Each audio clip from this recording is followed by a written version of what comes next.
Hello നമസ്കാരം. ഇന്നത്തെ വീഡിയോയിലേക്ക് സ്വാഗതം. ഞാൻ നിങ്ങൾക്ക് വളരെ പുരാതനമായ പഴയ ഒരു പീടിയും ആ പീടിയയിലെ കച്ചവടക്കാരനെയാണ് നിങ്ങൾക്ക് ഇന്ന് പരിചയപ്പെടുത്തുന്നത്. ഈ 2024 ഇന്നും കഴുക്കോലും ഓടും ഒക്കെ വെച്ചിട്ടുള്ള പീടികൾ വളരെ അപൂർവമാണ്.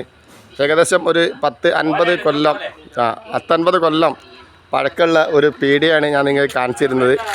ഈ പീടിക നിൽക്കുന്ന സ്ഥലം എന്ന് പറഞ്ഞു കഴിഞ്ഞാൽ അരൂർ വാഴൂർ റോട്ടിൽ പെരിയാട്ടാണ്. അപ്പോൾ നമുക്ക് ഇയാളോട് കുറച്ച് ചോദിക്കാം. ഹലോ നമസ്കാരം, എന്താണ് പേര്? എൻ്റെ പേര് ബാബുട്ടി. എത്ര കൊല്ലമായി ഏകദേശം ഈ ഒരു കച്ചവടം തുടങ്ങിയിട്ട്? 44 കൊല്ലമായി. അന്ന് ഈ മുന്നിൽ കൂടെ പോണ റോഡൊക്കെ ഉണ്ടോ? എവിടേക്കും ഇല്ല. അപ്പോൾ അന്ന് നിങ്ങൾ പീടിയൊക്കെ എങ്ങനെ സാധനങ്ങൾ കൊണ്ടുവരാ? തലച്ചോടായിട്ട് ഫാറൂഖിന്ന് തോണിയിൽ ആക്കോട് വന്നിട്ട് ഇവിടുന്ന് ആക്കോട് പോയിട്ട് തലച്ചോടായിട്ടാണ് സാധനം കൊണ്ടുവരിക. അപ്പോൾ അന്ന് അത്രയും കഷ്ടപ്പാടാണ് ഒരു കച്ചവടം ചെയ്യാൻ തന്നാലല്ലേ. പിന്നെ നിങ്ങൾ എങ്ങോട്ടാ പോലെ പിന്നെ സാധനം കൊണ്ടുവരാൻ?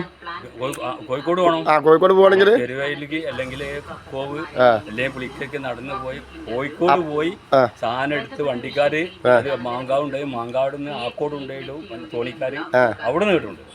അപ്പോൾ കോഴിക്കോട് ഇവിടുന്ന് നടന്ന് കക്കോവിലോ അല്ലെങ്കിൽ പിന്നെ പുളിക്കലോ അല്ലെങ്കിൽ പെരുവയിലോ വരെ നടന്ന് പോയിട്ട് കോഴിക്കോട് പോയി സാധനം എടുത്തിട്ട് ആ സാധനങ്ങൾ തോണിക്കാര് മാങ്കടവിൽ കൊണ്ടിടും. അതായത് വണ്ടിക്കാര് മാങ്കാവ് മാങ്കാവുന്ന് തോണിക്കാര് ആക്കോട് കൊണ്ടുവന്ന് ഇറക്കും. ഇങ്ങോട്ട് നിങ്ങൾ വീണ്ടും ഇവിടുന്ന് ആക്കോട് പോയിട്ട് തലച്ചോമോട് കയറ്റിയിട്ട് വരണം കച്ചവടം ചെയ്യണമെങ്കിൽ, അല്ലേ?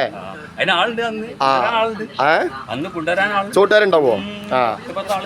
അപ്പൊ നോക്കി, ഇന്നും വളരെ പഴയ ഒരു പീടിക, നിരപ്പലൊക്കെ ഉള്ള ഈ ഷട്ടറൊക്കെ ഉള്ള ഓട്ടോമാറ്റിക് സിസ്റ്റം ഒക്കെ ഉള്ള ഈ കാലഘട്ടത്തിൽ ചായയും പിന്നെ നിരപ്പലുള്ള പീടികയൊക്കെ ആയിട്ട് ഇന്നും 44 കൊല്ലമായിട്ട് ഒരാള് 43 കൊല്ലമായ ഒരു ക്യാബിനാണ് ഈ പീടികയിലുള്ളത്.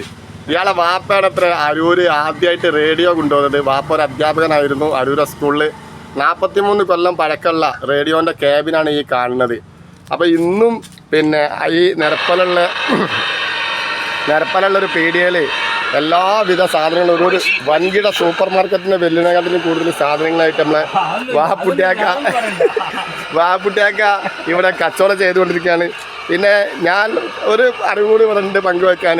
നമ്മുടെ വാപ്പുട്ടിയാക്ക കഴിഞ്ഞ 32 വർഷമായിട്ട് നാടൻ പാൽ ഉപയോഗിച്ചിട്ട് മാത്രമാണ് ഇവിടെ ചായ കൊടുക്കുന്നത്.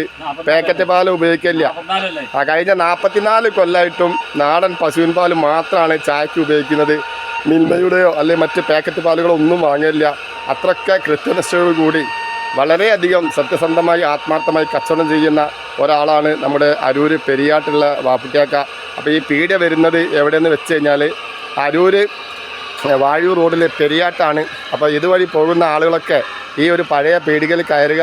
നമ്മുടെ വാപ്പുട്ടിയാക്കാനടുത്ത് കയറി കഴിഞ്ഞാൽ പഴയകാല നാട്ടുവർത്താനങ്ങളും പുരാണങ്ങളും പഴയകാല വിശേഷങ്ങളും ഒക്കെ അറിയാൻ പറ്റും. അത്രയ്ക്ക് പഴക്കമുള്ളൊരു കടക്കാരനാണ്, നാട്ടിലെ പഴയ ആളാണ്.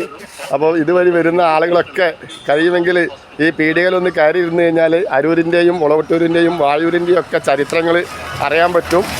ഇതാണ് അന്നത്തെ കാലത്തൊരു വഴി പോലും ഇല്ലാത്ത കാലത്താണ് തലച്ചുമടുമായി വന്നിട്ട് ഈ കച്ചവടം ചെയ്തത്. അപ്പോൾ എൻ്റെ ഈ വീഡിയോ ഇഷ്ടപ്പെട്ട് കഴിഞ്ഞാൽ ഷെയർ ചെയ്യുക, ലൈക്ക് അടിക്കുക. നമ്മളൊന്ന് ഷെയർ ചെയ്ത് എല്ലാവരും ഒന്ന് രക്ഷപ്പെടുത്തിയിട്ടോ. അപ്പോൾ അരൂർ പെരിയാട്ടിൽ നിന്നും ബാബു തടത്തിൽ.